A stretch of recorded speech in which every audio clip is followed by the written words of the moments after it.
Hello, and welcome to the Crowley ISD PLC Curriculum Preview for the 5th 6 weeks for 3rd grade. In this video, we will discuss the 5th 6 weeks assessment blueprint, address our hotspots for this unit, and view a real-time authentic literacy lesson. You will gain a deeper understanding of active reading to transfer responsibility of learning to the student. Please take a moment to review your Grade 3 ELAR blueprint. There are 20 instructional days in Unit 5, Discovering Connections. The instructional dates are February 23rd through March 27th. The assessment will be posted on March 24th, and the assessment date is March 31st. Let's take a look at our hotspots for this unit on our Grade 3 heat map by standard. We see that 3.13b is a hotspot, as well as Figure 19d and Figure 19e. Let's take a closer look at these standards on our IFD. 3.13b reads, draw conclusions from the facts presented in text and support those assertions with textual evidence.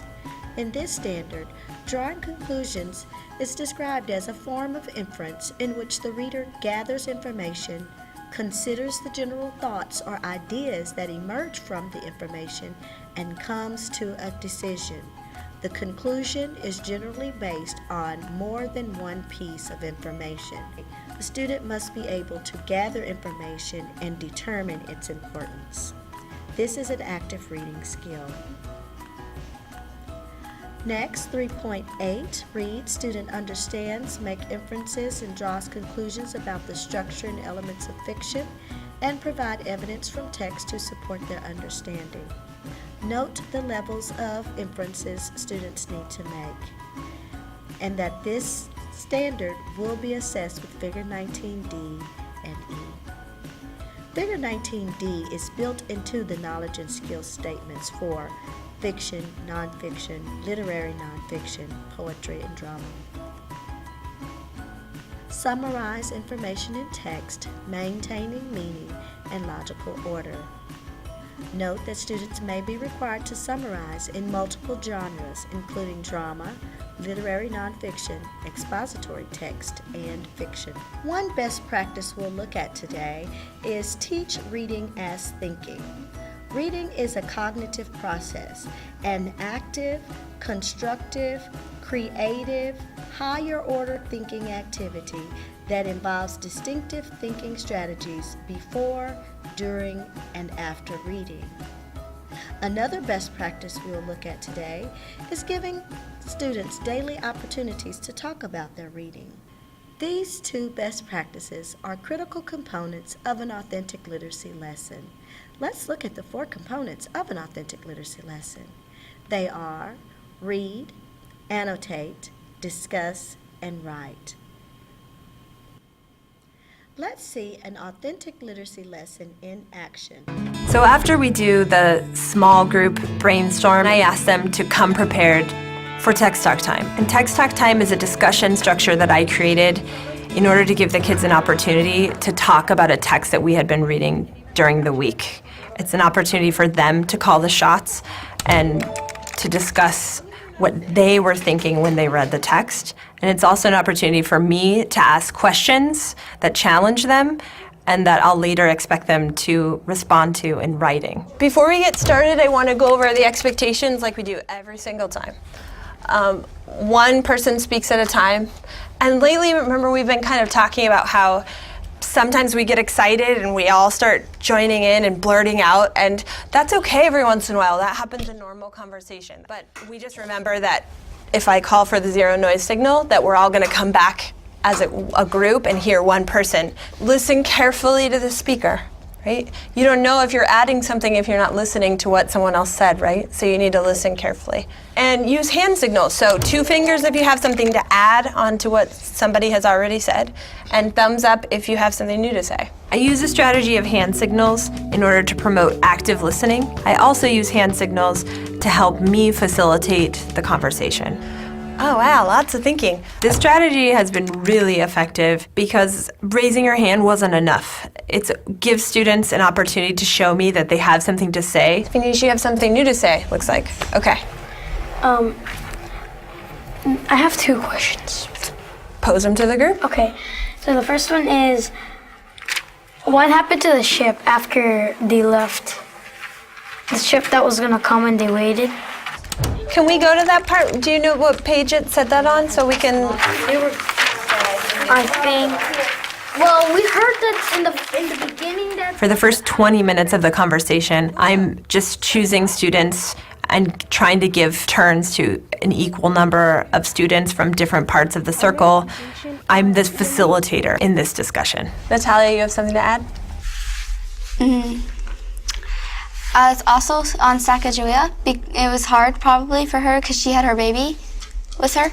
And to go around that river and stuff, like babies, like we were talking about in our group, babies need a lot of good care. And it would be hard to go through all that, especially with a baby. Do we have evidence that Sacagawea was with them when they crossed the falls? I know. Yes. I don't think she was with them the whole time. Devontae, do you see where there's evidence? In the picture, it shows Sacagawea. She's pointing at the falls, and Lewis and Clark and a slave, they're like, Sacagawea is like pointing that they might die in the falls, so they probably have to go around it. And since I know that this is a narrative nonfiction, and we've been learning about how in nonfiction the pictures and the captions, that gives us lots of information, we could probably be pretty sure that Sacagawea was with them and that this picture is placed here to give us that information. Next, I give them questions that I expect them to write about once we're done with Text Talk time. Let me pose these questions to you so we can get a little bit of talking about this before I send you out to write. I'm gonna take us back to viewpoint. It's not why the author wrote, but how the author feels about something. How does the author feel about Lewis and Clark? So will you take a minute and turn and talk to the person sitting next to you about what you're thinking about this question? What do you think how do you think the author feels about Lewis and Clark? After I pose a question to the group, I give the students an opportunity to turn and talk as a way to give them a few minutes to talk and think about possible answers before they feel like they need to share that with the whole group. Who thinks they found some evidence to back up what they think about how the author feels about Lewis and Clark? Let's go to Alyssa. It says on page 644, from St. Louis, Lewis and Clark traveled to Washington, D.C., and almost every town they passed through, they brought bands to welcome them as heroes, which meant that like whenever they came in, everyone's like cheering and like congratulate them. And so like the author like put that in to make everyone feel that they're heroes. Yeah. Okay. So you would say that the author feels like Lewis and Clark were heroes? The next question was, what is the author's viewpoint about exploring? And I provided them with the sentence frame to start their answer. The author thinks exploring is... If you were gonna fill in this sentence, how would you fill it in? The author thinks exploring is... I think it's exciting because you could find out new stuff about different things you never knew about. Okay, like here on 644, I noticed connecting with what you were saying, that it's exciting because you found things I'd never found before. Like on page 644, it says, the expedition returned with numerous samples of plant and animal life that had never been seen by American scientists. Especially in those times, North America wasn't North America yet. It was called the New World. Yeah, so it was pretty interesting to them because they found new plants, new animals, new stuff they could use. And on 641, I noticed that he said, I found a descriptor word, they emerged from the Rocky Mountains into the lovely valley of Clearwater River. If an author's using an opinion word like lovely, that's sort of showing how they feel about something. So I'm thinking that it's time to change gears. We need to get up and go back to our desks and start getting our minds ready for writing. In today's discussion, I posed the question about how the author feels about exploring, how the author feels about Lewis and Clark, with the expectation that the students were going to pull evidence from the text to support those statements. That's challenging work, and I knew that it would be pretty challenging for the students to work on individually in writing, so doing all that difficult thinking together in a group while they had support and they could hear other ideas is helpful for them, and I think it makes it easier for them to write about it individually later. A big part of the speaking and listening standard that I was focusing on has to do with coming prepared for the discussion.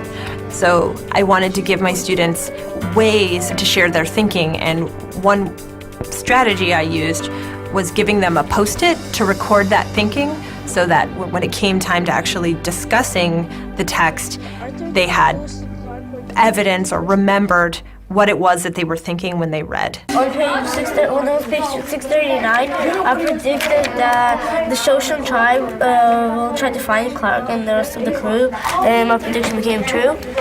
My favorite thing about the Post-its is that it honors their thinking, and it helps them to remember what it is that stood out to them. I said that the cross of discovery had... I talked to the students about how sometimes we have this great thought and then we move on to the next thing and we already forgot what we were thinking. So a Post-it is a way of kind of holding on to that thinking, and we can even put it right in the book. A final strategy I'd like to share with you today is called the pattern folder. It's a way to help students draw conclusions using textual evidence. This strategy can be adapted to meet your grade level needs. The pattern folder is a strategy that I use to help students gather textual evidence, draw conclusions, and trace a pattern over a period of time. Hey folks, can you all pull out your folders for me? Pull out your folders. Open it up, grab some of those note cards. One of the things that I've noticed with students is that they will read, and they will read to figure out what happened, but it's more difficult for them to think about what kinds of themes can I follow throughout the text. As you pull out some of those note cards and you look at the bottom of them where you've drawn the conclusions, I want you to be able to ask yourself, did I use these kinds of words? All right, if you're using these kinds of words, then you're on the right track. As we were practicing this very early on in the year, I realized that they needed some kind of map. They needed something to really physically be able to organize their thinking. And so I devised this little manila folder with the library pockets in there, gave students all kinds of note cards. Take a peek at some of those cards so that you can be looking for the textual evidence that you might need. This is how their process looks. They have their book, they read it, they use Post-it notes in order to mark passages that fit into or an example of one of the patterns that they have identified in the text. And then when they come to class the next day, they go to the sticky notes, they pull out the textual evidence, and then they work on drawing conclusions and leaving those index cards then in the pockets. You're really thinking about how it represents how you see society. And how you see society could very well be, are you representing normalcy? Are you representing equality? It gives them a purpose for reading. They're not just reading the text to figure out what happened. Now all of a sudden, they have assigned their own purpose to the text. All right, so then how are you going to tie it all together? I don't know. What does this tell you about the society?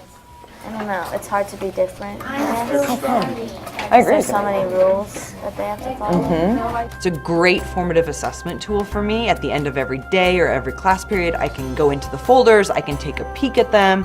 Oftentimes I'll start class by photocopying a few and saying, look at these great ones that happened yesterday. Maybe I'll photocopy one, take the name off of it and say, now this is a great start, great textual evidence. If I were going to draw a conclusion about this one, this is how I would write it. Thank you, and I appreciate you participating in the PLC Curriculum Preview. Don't miss next 6 week's PLC Curriculum Preview video that will spotlight the gradual release of responsibility. As always, if you have any questions, please feel free to contact me. Thanks again, and I appreciate your time. Until next time, goodbye.